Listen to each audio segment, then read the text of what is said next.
வணக்கம். இன்றைக்கி நம்ம ஒரு அருமையான ரோட்டு கடை வெங்காய பக்கோடா செய்யலாம் வாங்க. அதுக்கு இந்த மாதிரி வெங்காயத்தை நல்லா நீளமாக கட்டிட்டு, அதுக்கப்புறம் ஒரு டீஸ்பூன் அளவு உப்பு போட்டு நல்லா பிசைஞ்சுக்கோங்க. அதுக்கப்புறம் 1½ கப்பு கடலை மாவு, 1/4 கப்பு அரிசி மாவு போட்டு தண்ணி விடாமல் நல்லா பிசைஞ்சுக்கோங்க. அதுக்கப்புறம் காரத்துக்கு ஏற்ற மாதிரி வரமிளகா போட்டுக்கோங்க. நான் 1 டீஸ்பூன் போட்டுக்கிட்டேன். அதுக்கப்புறம் 1 டீஸ்பூன் கரம் மசாலா, 1/4 டீஸ்பூன் மஞ்சள்தூள், கொஞ்சமாக 1/4 டீஸ்பூன் கொஞ்சமாக இஞ்சி பூண்டு பேஸ்ட்டு, ஒரு கொத்து கருவேப்பிலை போட்டு தண்ணி விடாமல் நல்லா பிசைஞ்சு எடுத்துக்கோங்க. தேவைப்பட்டால் நீங்கள் தண்ணி சேர்த்துக்கலாம். அது மாதிரி வேண்டாம், வெங்காயம் இருக்கிற தண்ணியிலேயே நம்ம நல்லா பிசைஞ்சுக்கலாம். இப்போ நல்லா பிசைஞ்சு எடுத்தாச்சு. இப்போ நம்ம எண்ணெயில் நல்லா சுட்டு எடுக்கலாம்.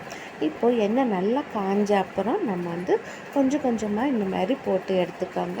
இந்த மாதிரி அழகாக போட்டிங்கன்னா நம்மளுக்கு அழகாக நம்மளுக்கு மொறுன்ட்டு நல்ல ப்ரௌன் கலர் வெங்காய பக்கோடா சூப்பராக தயாராகிடும்.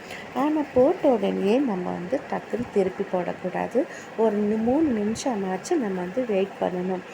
3 நிமிஷத்துக்கு அப்புறம் நீங்கள் திருப்பி போட்டு பார்த்தீங்கன்னா அழகாக ப்ரௌன் கலரில் நல்லா மொறுன்ட்டு வெங்காய பக்கோடா தயாராகிடும்.